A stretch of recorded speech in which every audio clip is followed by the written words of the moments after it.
the record is what it is. But to me, it's like the win column is going to start being more prominent as they mesh together and learn each other. And you know, they're young, they're malleable. Like, you can mold these guys. So yeah, the haters, I'm not going to flip them the bird. I'm just going to say be quiet, because I'm professional. She's not going to Kate Upton. There you go. She's not going to Kate Upton them. She refuses. I love it. I know that's a whole nother ball game. Yeah. I love it. Liftoff. We have a liftoff.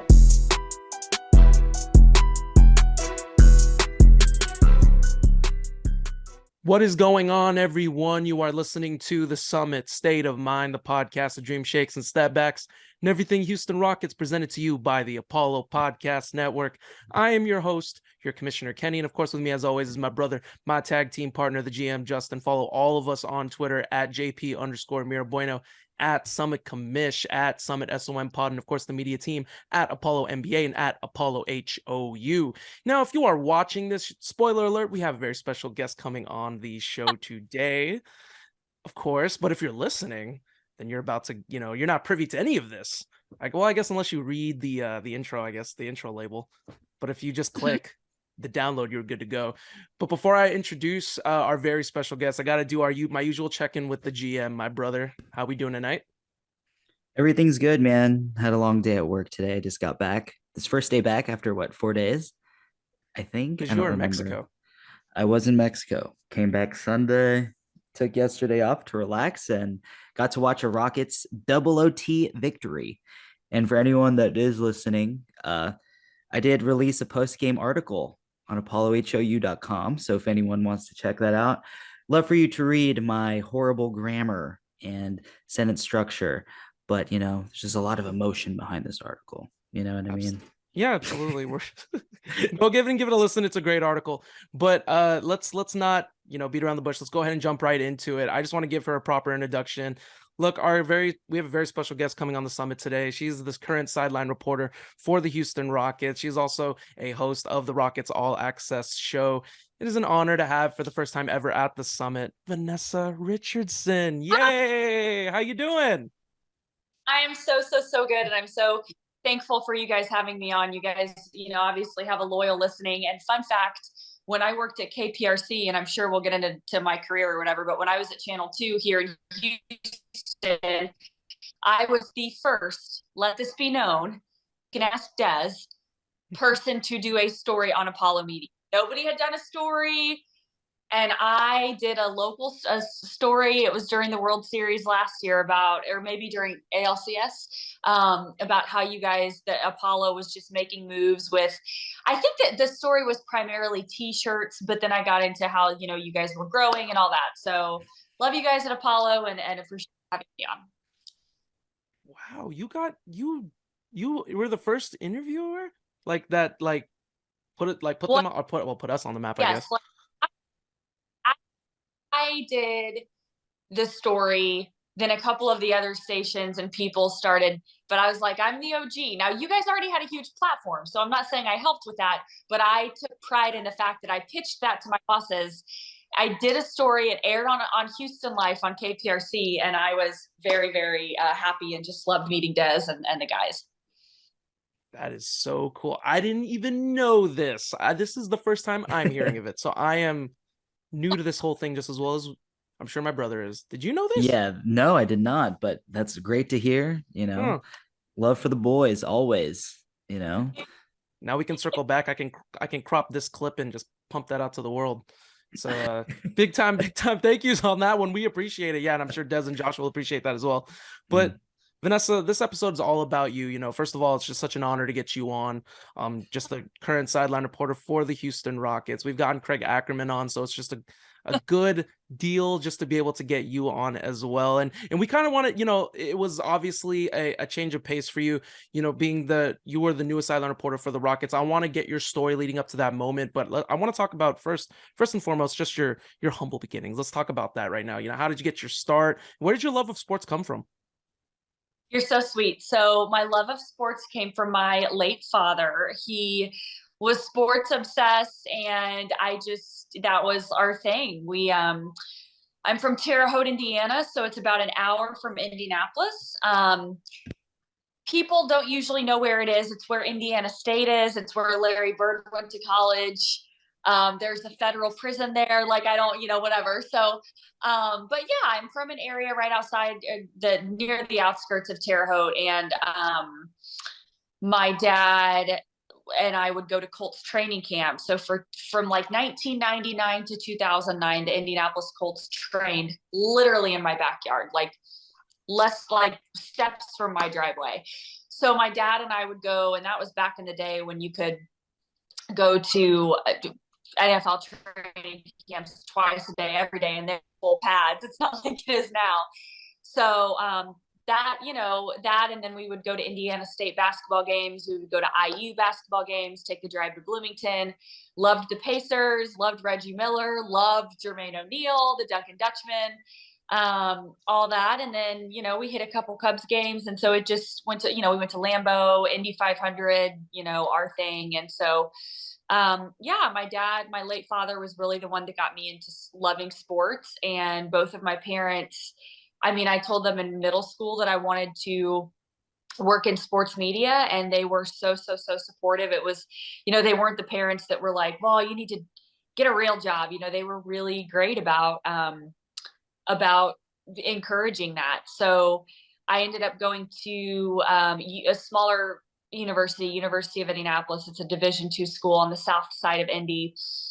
And it was just a special time in Indianapolis. They had just hosted the Super Bowl in 2012. My freshman year of college would have been 2013. So Indy was just hopping, and I could feel that there were a lot of opportunities. And so I actually started in radio. I hosted a jazz and classical radio, FM radio station. I was a DJ, true story.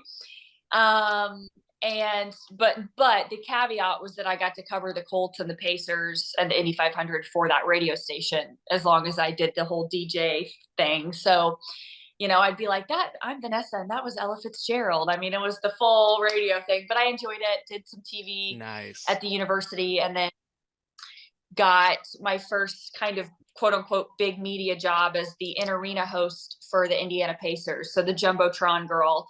And I did that my junior and senior year of college. So it would have been the 2015-16 season, and then the 16-17 season.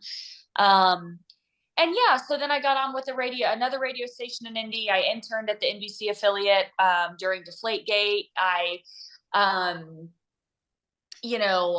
From there, it was just grabbing each and every opportunity, and then had an amazing opportunity right out of college to go to Cincinnati and work for the NBC affiliate there, doing morning traffic and news and sports. So I was working a lot of double shifts, absolutely grinding, getting up at 2 a.m. and then either doing a news story after the morning show or coming back at night. So like Fridays, I would do morning traffic, sleep for 3 hours, and come back and do Friday night football in Cincinnati. So that was fun and enjoyed that. Loved the Midwest.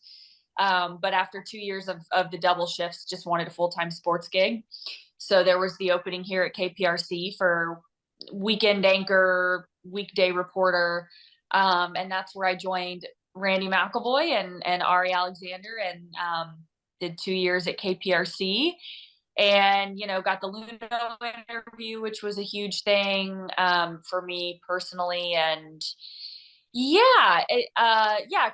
traveled with the Texans, just covered, obviously everything and anything Astros, Rockets. I'd known Eric Gordon, being an Indiana girl, for 7 years. So it was so cool to cover Eric, and covered the high schools in Houston, covered the colleges, the Cougs Final Four. So that was, Channel 2 was great, but then, you get to a point to where, you're not going to move up anymore. And, I knew I would never be off the weekends. We were shooting and editing a lot of our own stuff, which kind of hinders you as a journalist to be able to grow in certain ways. So I just wanted to grow. And so I left Channel 2 a year ago, actually pretty much exactly a year ago, December of 2021, and hosted a radio show with Paul Gallant from February to, I guess, August. It was so much fun. I did my show from the Super Bowl. Paul and I had a great producer, Sean, who was incredible. And it was so much fun. And it was so much creative freedom and to go, and again, so much appreciation for Channel 2, but to go from doing 2-minute sportscasts to being able to talk for 2 hours and argue for 2 hours and really have to build that skill set. And again, I started in radio, but this was like hosting a show is just different, and it's live and it's in the moment. So I loved that. And that's when AT&T, I had wanted to get with AT&T and just do some freelance stuff. And so that's when I started filling in, doing pre and post for the Astros when Kevin Eschenfelder needed a day off or whatever. And I was really content with that. I got to tell you, I loved hosting that radio show and then doing TV on the side. Like, I was cool with that. But then, the goal was always to be part of a broadcast and part of a, and I loved basketball growing up in Indiana. Basketball's everything. So when the Rockets job came open, I was like, oh man, like that would be incredible if they chose me. And luckily they did. And Kaylee was fantastic to me, and everyone's been great. So that was kind of long-winded, but that is the full Vanessa career look ahead for the most part. I just hopped in an audiobook. Like, I just hopped in a little like an audiobook biography. Like, no, but I love it. Like, this is great. Like, that's the thing. Like, when it comes to, once you're like in it, like, we all know you're the silent reporter for the Rockets, but like, to hear the story, hear how you got there, I like it. It's more about the journey than it is just about the destination, right? I love that. And it's so true, because I always like to tell people that want to get into broadcasting, and whether people want to do what you guys are doing, podcasting, multimedia, or if they wanted to, do sports betting or be the Sports Center anchor, like there's a million different slices of the pie. And the way that my agent says it, which I love it, is there's just, the pie is sliced up more now. There's more, you have the Pat McAfee show, you have, Kay Adams, who's doing a FanDuel. It's not just Sports Center now. What I always tell people and aspiring sports people is like, you can't control your journey. Like, it's so like, I had no affiliation before I moved to go, but now I love it. It's fun. So yeah, it's an interesting story for sure. Wait. Okay. So how was that? How was that jumping? Like, how was that like going south? And how's it been like acclimating to the city? Like, yeah, you know what I mean? Cincinnati was only 2 hours from Indianapolis and only 3 hours from Terre Haute, my hometown. So Cincinnati was an adjustment, just because whenever you're out of college, it's an adjustment, right? But I was still within driving distance of everybody and everything. Houston was where I really grew up. I moved here when I had just turned 24 and knew nobody, had no ties, no significant other. I didn't even know, I signed off to live in an apartment in a Galleria that I had never been to, which is a completely different story. Don't do that, kids. Excuse me. But I just like, the weather was hard because I moved here in August. So I'm immediately covering training camp. God bless and you. That's rough. And the high school, and going to high school football practices where I'm like, why am I drenched the second I walk out of my Channel 2 news car? Like, what is going on? So the Houston Heat will humble you real quick. Oh, humble. Like, humble. You don't look cute in the heat. Like, you don't look cute. Like, you got the whole thing.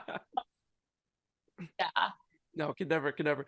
Okay, so your journey up obviously is a great thing, but I also want to know so what was the process? Like, how, walk us through that process of how you ended up getting the Houston Rockets gig. Well, yeah, great question, because I'm sure if most people that are listening watch the Rockets. So the Rockets are on AT&T Sportsnet, which is the same channel that has the Astros. So when I started the radio show with Paul Gallant in, I guess, February, technically, So I left Channel 2 in December of 2021. January, I intentionally took time off to go home and hang out with my family. And then February, launched the radio show on ESPN 97.5. In April, AT&T Sportsnet called and needed somebody to fill in for Astros, and not for Julia, because Kaylee Griffin would fill in for Julia, but for Kevin Eschenfelder. And so I was already part-time at AT&T Sportsnet in April, May, June, July, August, doing Astros stuff. And I did like 25 Astros games, because Kevin fills in for Todd Callis or whatever. So when Kevin would fill in for Todd, then if that makes sense. So it's kind of like or Kevin would fill in and do radio. And then it was great. And Julia and Jeff and Todd and everybody at AT&T, like, even Jim Crane was encouraging. I remember telling him that I wanted to get into regional networks and be more part of a live game. But like, everybody in Houston was just so great and so encouraging, that it seemed like a natural fit to want to be more involved with the teams here. So, I was already at AT&T part-time, and then Kaylee got an incredible opportunity that she definitely deserves. And if you've worked in sports media and moved around, that your personal life and your professional life rarely ever mesh. And she had a unique opportunity, to work for the Cleveland Cavaliers and be in the same city as her fiance. So she took it, and she's killing it. She's doing pre and post game. So she's more settled in, obviously, because you don't travel when you do pre and post, and she's crushing it in Cleveland. And so, they approached me and said, we may have an opening. And I said, I'm definitely interested. Like I told you guys, basketball's in my DNA, being from Indiana. And it was just a natural fit. And from then, it was, they wanted me to meet the people from the Rockets, which I had already covered the Rockets. So I already knew like the PR people, and I already kind of knew of the Fertittas and had met them before. And so there was already a good amount of familiarity, but to discuss with a couple of folks in the organization what the vision is, for this role and what they want and all that was really great. So it came together quickly. Like, I will say that it was quick. That's awesome. That's awesome to hear. I actually have a very, very funny and random story. So the first time that I ever saw you like do an Astros broadcast to fill in, fun fact, it was a day game. You did a day game, and if I remember correctly, this was in my classroom. So I was a teacher, right? Good. So I was You're exposing yourself, putting on the Astros with the students, Ken. No, absolutely. What can they do? What can they do? Fire me at this point? They can't fire me at this point. It is what it is. And I got permission. I got permission, by the way. Just by the way, shout out to St. Lawrence. You guys got my permission, so we're all good. So anyways, so I turned the game on, and it was pre-game, but I kind of just had it. Like, I had the kids doing art, and I'm like, all right, kids, we're gonna do free art. I'm gonna turn on the Astros game. We're gonna have a blast. Great day. Like, the kids really earned it. They were so good the whole week. It was if I remember, it was like either a Thursday or Friday. Turned on the game. It was pre-game, and I had it on a computer, but then I connected it to like a bigger screen. So we had to hook up on that to a bigger screen. So I had it on a bigger screen. I kind of dimmed the light slightly, and then you pop up, right? You pop up. You're talking about the Astros. And I'd never seen you, and I was like, oh, who's she? And I saw Vanessa Richardson. Oh, Vanessa Richardson. Okay, cool. I was like, she sounds like she knows what she's talking about. This is great. This is awesome. So funny. I had a boy. Randomly, a little boy, I'll never forget this little boy, his name is Cade blasts out, "She's pretty," and I was like, who? I was like, who? And then he points, "She's pretty," and I was just like, whoa. This was like what, kindergarten, right, Ken? I'm like, yeah, bro, you're like 5 years old. I'm like, well, who taught? First of all, how do you know this? That's hilarious. And I good taste or bad taste, depending on how you feel about me. I like the confidence there. Yeah, there you go. So fun fact, I want to know that was kind of like, it was just the most like hilarious way to kind of like introduce you, I guess, as a sports broadcaster like to my point of view, it was just really funny. And I was just like, shout out to you for being a teacher, because that is, I'm convinced, hardest jobs are in the world. Do you still teach? nope. No. Yeah, I left the profession. I did 5 years, and I couldn't do it. There's a ton of reasons, why. One reason I'll always say though, it's never because of the kids, not because of the kids. Well, That's you they have kept me in there. all of my respect for that. So I appreciate that. Thank you. Okay, so before we shift into too much about our jobs here, let's go ahead and continue. Let's talk about it. So let's move through the process. Now you are the Rockets' official sideline reporter. I know the GM has questions for you. GM, go ahead and take the reins here. I know you got stuff you want to ask too. Well, Vanessa, I don't know if you've known that we've had Craig Ackerman on a couple times. He's a good friend of the podcast, wonderful guy. I'm just curious to know if you've had any experiences with them that stand out to you, like comically, as I know, like when we spoke with Matt Thomas and Craig, they were talking about how they visited Ryan Hollins at the Big Three, see him play 2 minutes, and he did not touch the court at all, and they were there for him. Poor guys. But like I love those guys. They're wonderful human beings. Is there anything interesting or fun that you can tell our listeners that you've had experiences with them? I just love them both, and I've known Matt Thomas. Matt's one of the first people I met when I moved to Houston to work at KPRC 3 years ago. So I've known Matt Thomas. He's a character. He's incredible. Actually, two guys that I know, this is like really getting into the weeds here, but two guys that I know that they're from Houston, but they live in Indianapolis and run some restaurants. So I know them from Indy, but so they live in my home state. I live in theirs. And the other day they were like, "You must know Matt Thomas." I'm like, "Yeah, I do." So Craig is incredible. And, obviously he, in his own right, a legend here in Houston. And then Ryan, if you follow the NBA, you know Ryan Hollins because he was a journeyman. But we just get along really well. We were in probably where was it? Maybe Denver, somewhere, and a couple of us just went out and had dinner and had a really good time. There were whatever, we're adults, so I think a couple of us had a drink, and me and someone else from the Rockets had a spicy margarita. And so the next day during the Margarita Mondays read, it was, "Oh, Vanessa likes her spicy margaritas." But just little things. I'm big, you can probably tell I take my job seriously, but I try not to take myself seriously. So any kind of jobs that we can make and poke fun at each other are always a really, really good time. But yeah, we have a good time together for sure. And we travel a lot. We spend a lot of time together. So we have to like each other. Right? Yeah, it's true. It's true. I mean, I'm brothers with Kenny, so it's kind of, I'm forced to like him. We have a podcast, we're related. It's kind of like, it's just one of those things, we're stuck, unfortunately, or fortunately, however people view that, you know what I mean? I totally get that. I mean, I know that was it Matt told us some stories about doing trivia with Steven Silas. He spoke very glowingly about that. And I think he posted up a picture about winning. I don't remember when it was. I think it was the beginning of the year. Kenny, did you see that? Do you remember seeing that? Yes, I do remember seeing it. Yeah. Hmm? Yeah, I Yeah. said, yeah, I was there.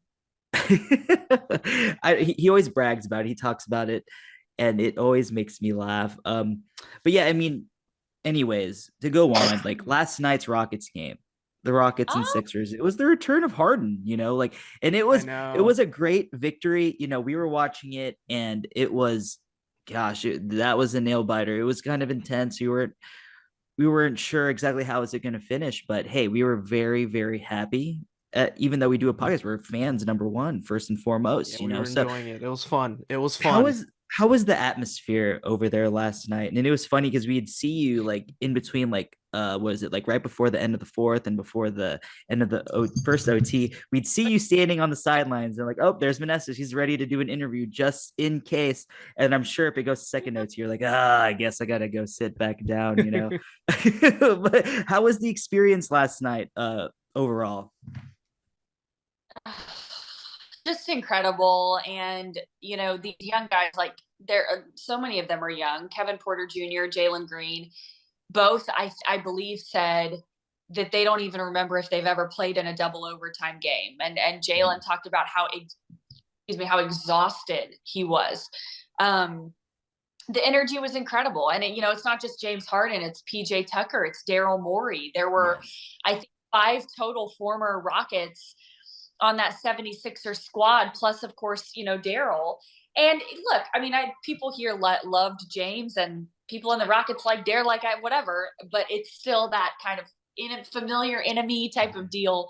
Yeah. Of Kevin Porter Jr., who said James Harden was his idol, and to beat your idol, like, it is just awesome. And so the energy was spectacular.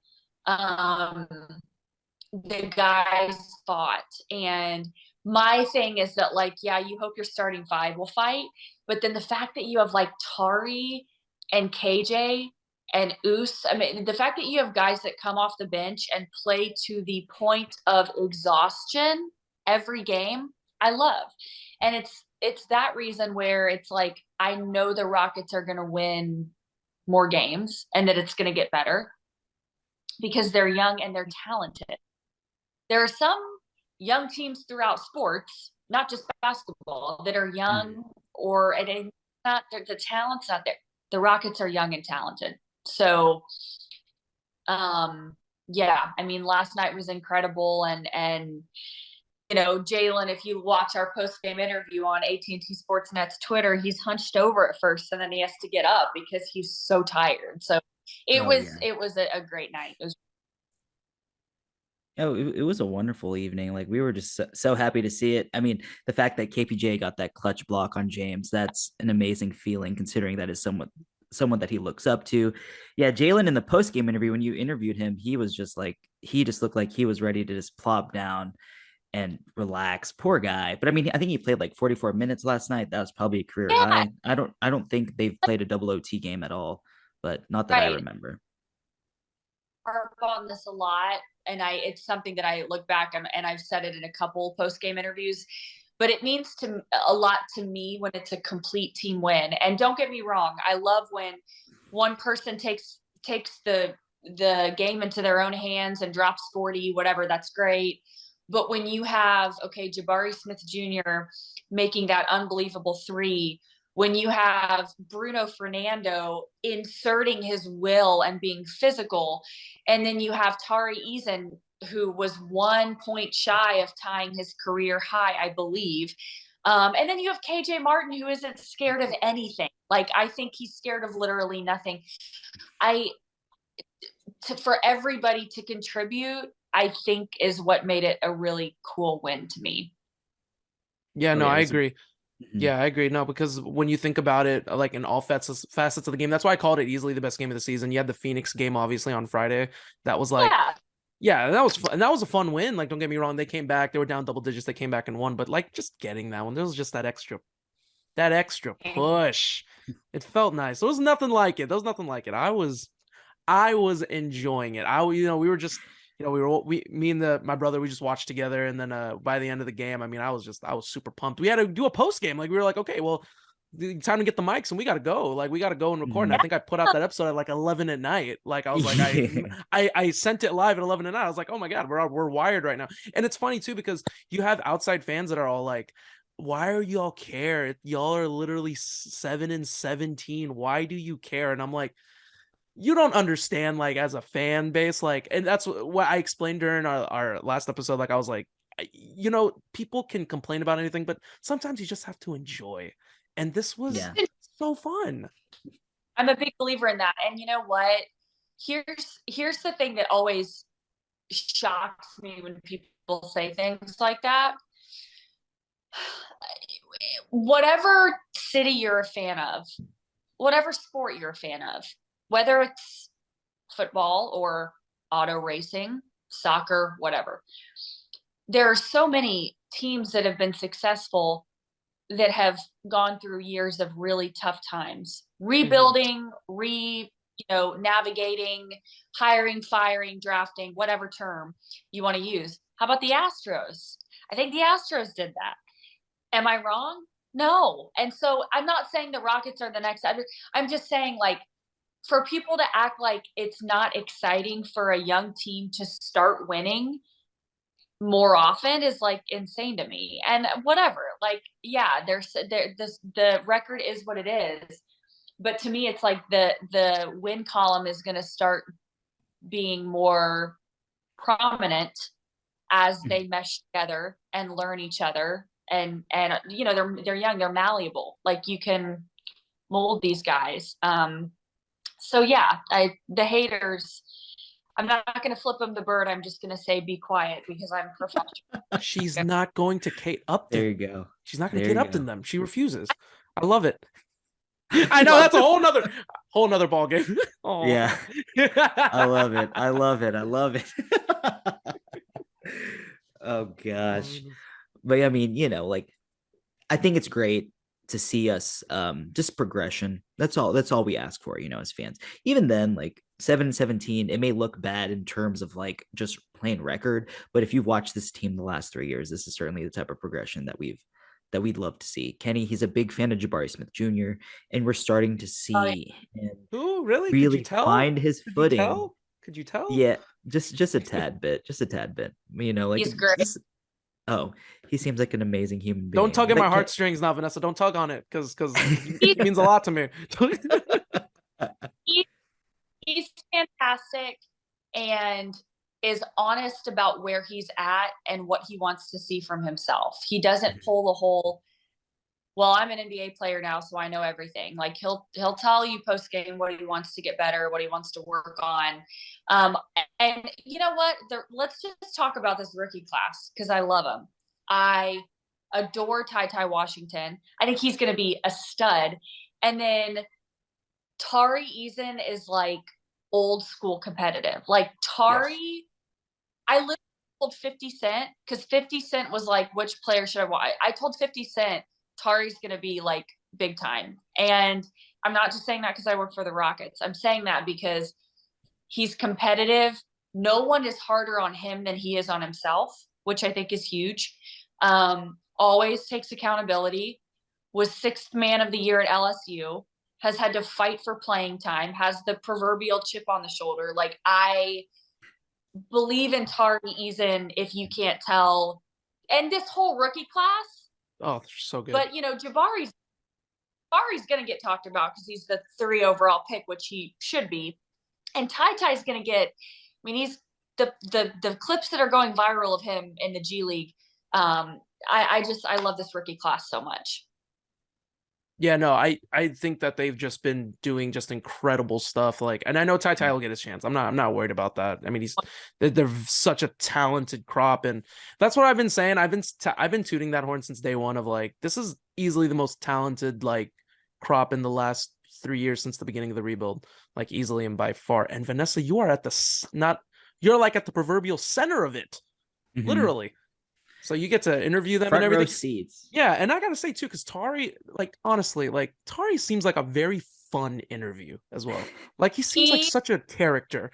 Has unbelievable taste in, like, I'm a very old soul. Like, if you look at the music I listen to, it's like Bill Withers, Tom Petty, you know, whatever. Bless.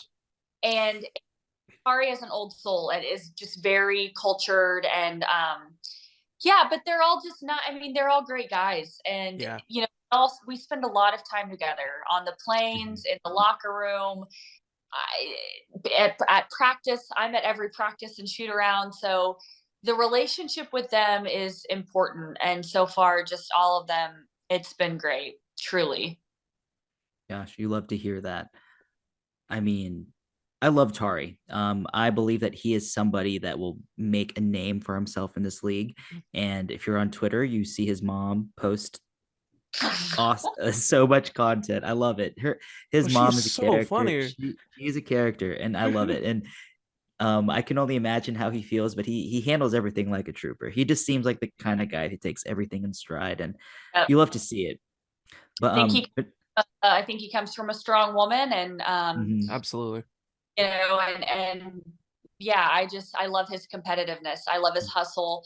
And, you know, Jabari and Ty, just, it's a great group. And I commend Rafael Stone and, you know, Tillman and Patrick Fertitta and Gretchen and everybody that sees the vision of where this franchise is going and sees who will fit and what pieces they need. Because I think they've done a good job of identifying that. No, you're definitely right for sure.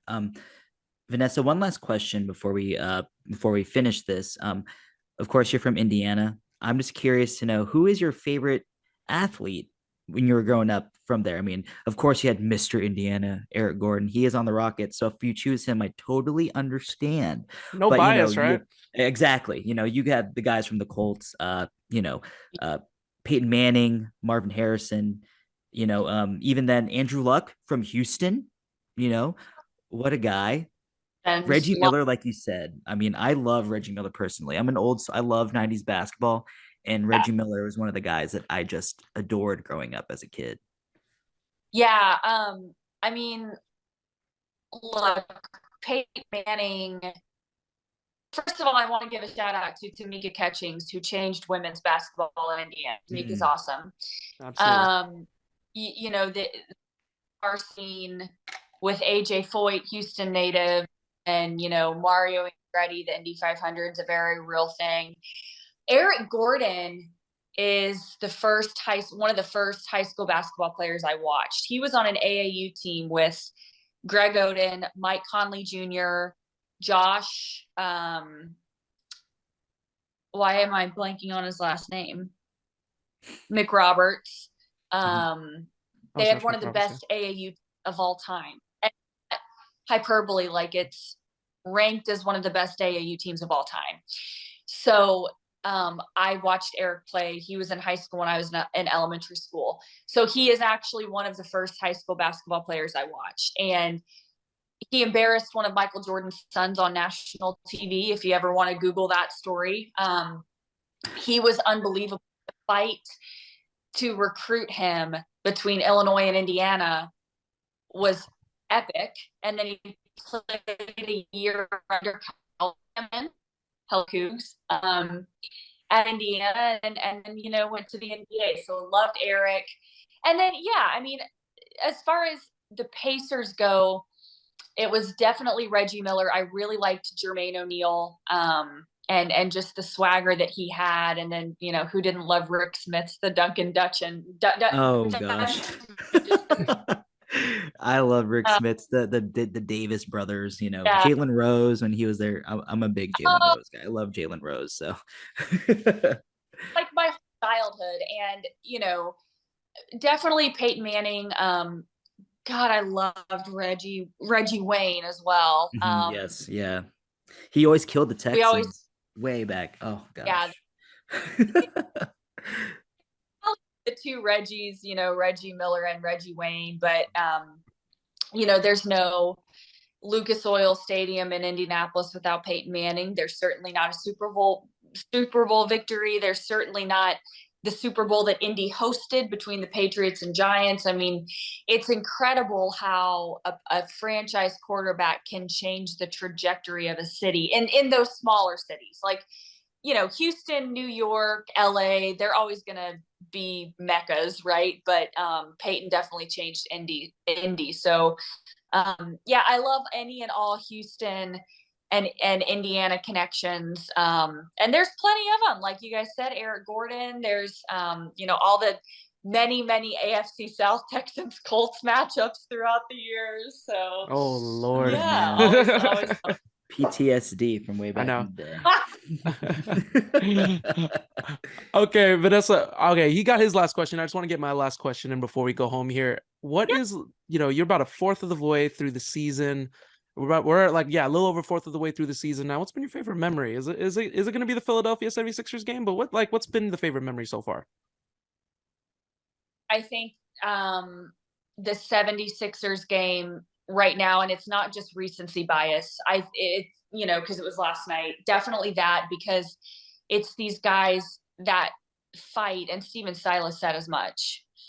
That fight and that hustle finally turning into a win. Because they stayed in the game with the Clippers. They stayed in one of those Nuggets games. They fought against Golden State the first time, but now to see that turn into a dub is cool. So as of now, it's definitely that. I think you know, when we played the Pacers, it was a full circle moment to see Quinn Buckner, who was a mentor of mine, to see, you know, Rick Carlisle, who was the head coach when I was a kid and is now the head coach again of the Pacers. And I want there to be no ambiguity. I am Houston, Houston, Houston now. But, you know, those full circle moments personally are very cool. So probably Pacers. The Pacers game was a nice memory here in Houston. But the win against the 76ers was just that was special. The Phoenix one was almost too quick to right. You know, and it was regulation and all that, and it was awesome. But this one was at home. This one was 2 overtimes. This one was against five former Rockets. I mean, and like I said, that complete team win. Every single guy needed like therapy, you know, not therapy, but like recovery after the game or the next day because they gave their bodies. So yeah, everybody's listening to this, but when we're recording last night was the magical double overtime win against the 76ers. There you go. And then and we're also penciling in March 9th, right? I just saw on the calendar March 9th is the game in Indiana. So we're that's penciled in, right? Yes, that'll be cool. And just from a broad perspective, one of the things that I don't take for granted with this job is the opportunity to travel and to, you know, Tillman Fertitta is amazing and has provided us with a great, you know, plane for transportation. And then, you know, it's a blessing to be able to see cities that I haven't been to before. And all of that is awesome as well. So Indiana's definitely circled. I'm excited for that one, but you know, it was cool. I'm a big outdoors girl, so to go to Denver for the first time, I knew I'd like it, but that was really cool. And you know, anytime you can go a place where you have some friends and some family is awesome as well. So more Rockets wins on the way. Can't wait. There you go. And we're all going to be we're all going to be tuning in, obviously, as the games unfold, because I think by the time this episode comes out, and it should be coming out Thursday, which would be the San Antonio game, which will be, you know, you will be working that day, as will we. We're just not going to be in San Antonio working, but we're going to be working our regular jobs. But we'll all be working that day. That's what matters. Vanessa, thank you so much for just meeting us at the summit here, for coming on our show. Have you done any rounds on the Rockets pods? You know, I have. Okay. I've done one, I believe, and I have an invite out for another. It's just about making the times work. So okay, I get that. Yeah, but you guys and are so important for fans to have a voice and really enjoy your content. So keep it up. We appreciate it. Appreciate you. Vanessa, let's roll out the red carpet for you one time. Where can they find you? Give them all the socials one time. I am on Facebook, Instagram, Twitter, TikTok, and everything is at Sports Vanessa. Every social media, YouTube at Sports Vanessa, everything. That's more uniform than me. I think my Instagram is different than my Twitter account. I need to up my game. Yeah, we all have different ads. It's not synchronized, unfortunately. They're just everywhere. Well, you know what? Long. My name is too long for Twitter. Your Twitter handle can only be 50 characters, and Vanessa Richardson is 17 letters. So I had to pick a different Twitter name, which is what sparked the Sports Vanessa. And then I was like, I'll just make it easy. It's a nice ring to it. It has a nice ring to it. I can't hate. It has a great ring to it. So, okay, let's go ahead and end the episode here. Vanessa, thank you so much for coming on. We appreciate it, and we appreciate you. Thank you so much for coming on. Thank you, guys. Appreciate it. And I'll see you at the next home game.